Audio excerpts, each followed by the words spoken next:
Hello people, today we are going to teach you a good lesson which is related to the use of even if. Tugiye kubigisha imikoreshereje y'akajambo even if. Even if. Even if. What is the meaning of even if?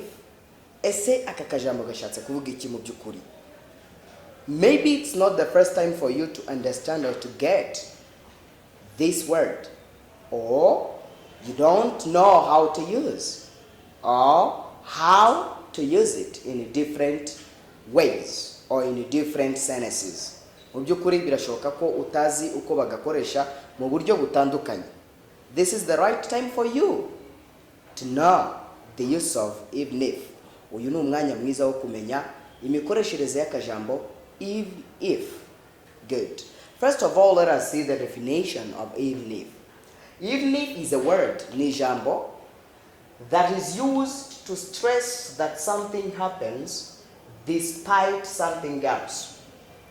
You are stressing, you are showing that something is happening or emphasizing that something is happening despite hari ikintu kiri kuba hirengagijwe cyangwa se uretse ikindi kiri kuba cyangwa se ibintu biri kuba bitandukanye, ibitekerezo ni bibiri mu buryo butandukanye, or one idea, igikorwa kimwe, igitekerezo kimwe cyangwa igikorwa is followed by another opposite idea.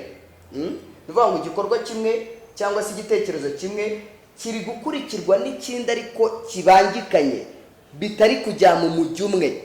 Nk'ubu ndamutse mvuze ngo even if you are here, I'm not going to greet you.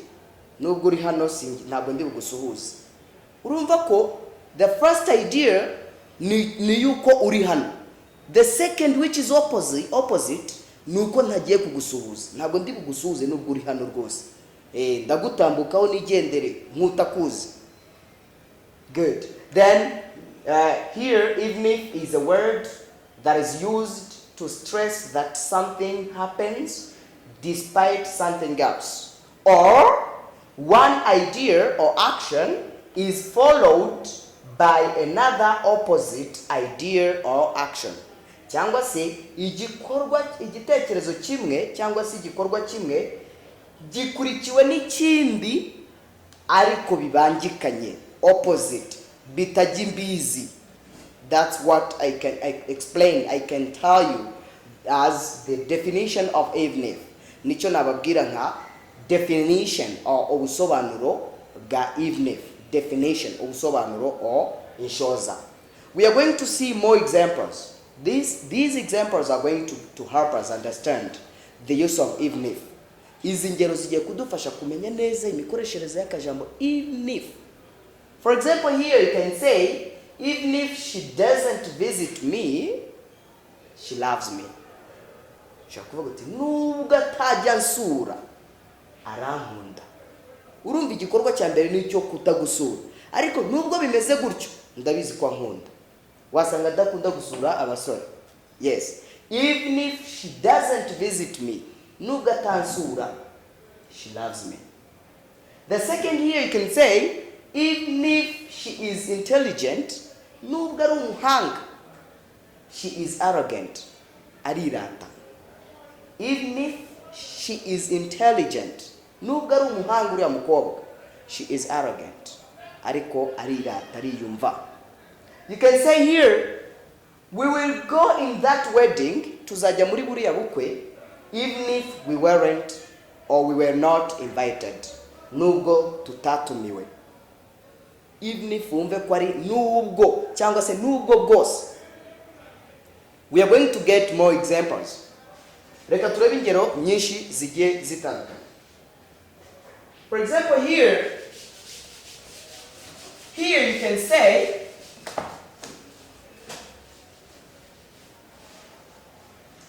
even if, okay? Here you can say number 4. You can say even if he is poor, nubwo ari umukene, he is generous. He is generous. even if he is poor, nubwo ari umukene, he is generous. Ni umunyabuntu, aratanga. Buriya gutanga ntabwo bisaba ngo uri umukene. Ushobora no gutanga mu by'ukuri utuntu twawe wifitiye ukadutangana umutima mwiza kandi ari duke. Even if he is poor, nubwo ari umukene, he is generous. Aratanga. But here you can say he is selfish. He is selfish even if he is rich. Ni umunyabugugu cyangwa ni umunyabugugu ntatanga. Selfish or mean. Someone who is mean is like selfish. Mean here. Yes, here we can say selfish or mean. Mean. Umuntu udatanga. Nubwo nuvago ni umunyabugugu cyangwa se ntatanga nubwo ari umukire. Urumva ko ni ibikorwa bibiri bitandukanye. Hari ukuba umukire, hari no gutanga. Nubwo rero ari umukire, even if he is rich, he is selfish. Cyangwa se kavuga uti he is selfish even if he is rich. Let's continue with examples kugira ngo ubashe kubyumva neza. Tukomeze ingero ziraza kugufasha. Number 6, you can say John is a smart boy even if he is poor in his family. Very nice. John is a smart boy even if he is poor in his family. What does it mean? John ni umwana cyangwa se ni umusore rwose uri smart, ugaragara neza haba mu mutwe, being smart, to be smart, kuba smart neza no kuba smart mu mutwe ndetse no kugaragara.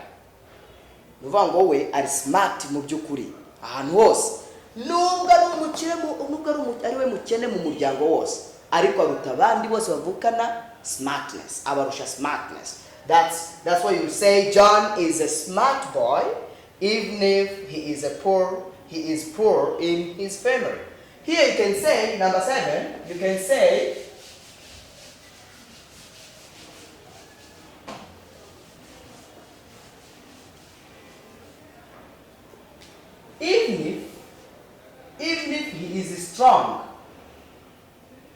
even if he is strong, nubwo ari umuntu ukomeye, even if he is strong, nubwo akomeye, he can't beat me.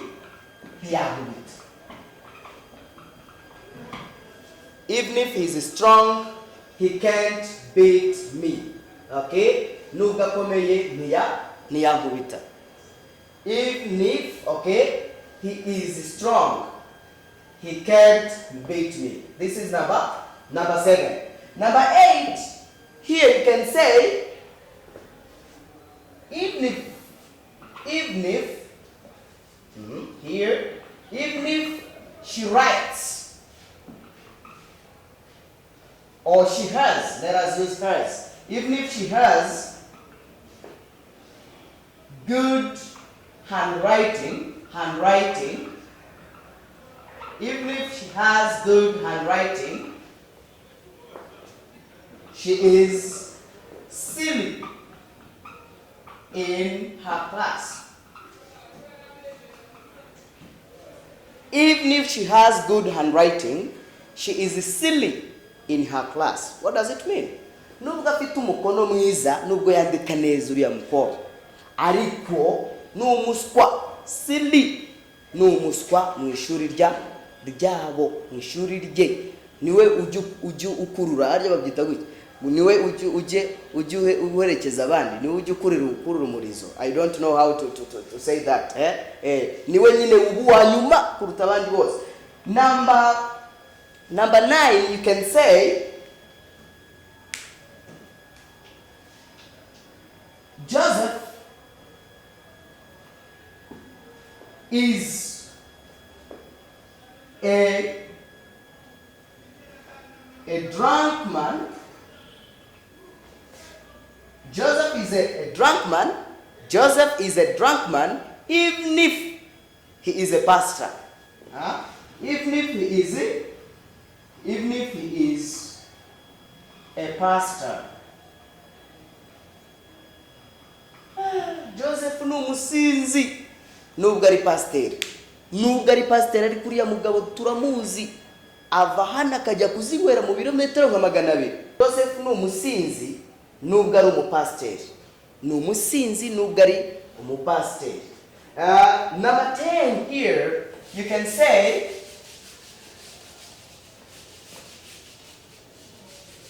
I will pay you. Number 10. I will pay you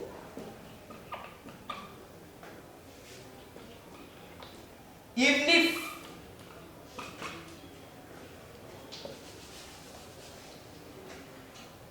I stopped my job. Nzakwishyura nubwo nahagaritse akazi kanje. Sindi umuntu mubi, nzakwishyura. Arundi kubera ko yahagaritse akazi ntiyari kuzakwishyura. But me, I will pay you even if I stopped my job. My job. Number 11 here, I can say, I will continue to teach you. I will continue to teach you even if you don't pay me. Yes, you can say that. Nzakomeza kubigisha nubwo mutanyishyura. Because teaching is my career, is my profession, is what? Yes. I will continue to teach you even if you don't pay me. I can say number 12, they will build this house even if they don't have money. Bazubaka iyi nzu nubwo nta mafaranga bafite. Only love, urukundo nirwo bafite. They will put together their effort to build the house. Bazashyira imbaraga hamwe kugira ngo bubake inzu. That is the use of even if. Ingero ni nyinshi cyane. I can say, even if you are seeing those people there, they are empty in their pockets, or their pockets are empty. Even if you are seeing those smart people there, their pockets are empty.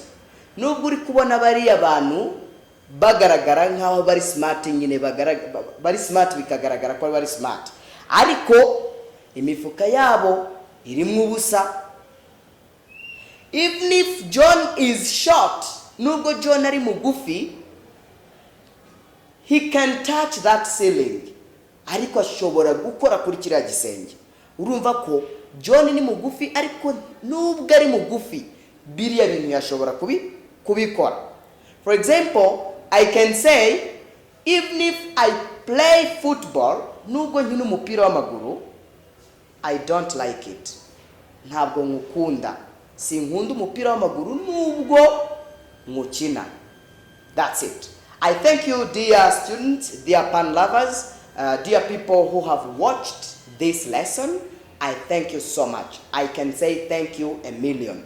Mwakoze cyane, and try to subscribe if you are a new student. Icyo tugusaba no gukora kuri ako kantu k'umutuku ukagumana natwe ibihe byose wiga Icyongereza ku buntu, for free. Only you should have internet which is very full. Ugomba kuba ufite internet iri full ku buryo amasomo uzajya yabona neza, agaragara neza mu byukuri. Thank you. I'm Teacher Jasper. Let us meet next time. Reka duhure ubutaha.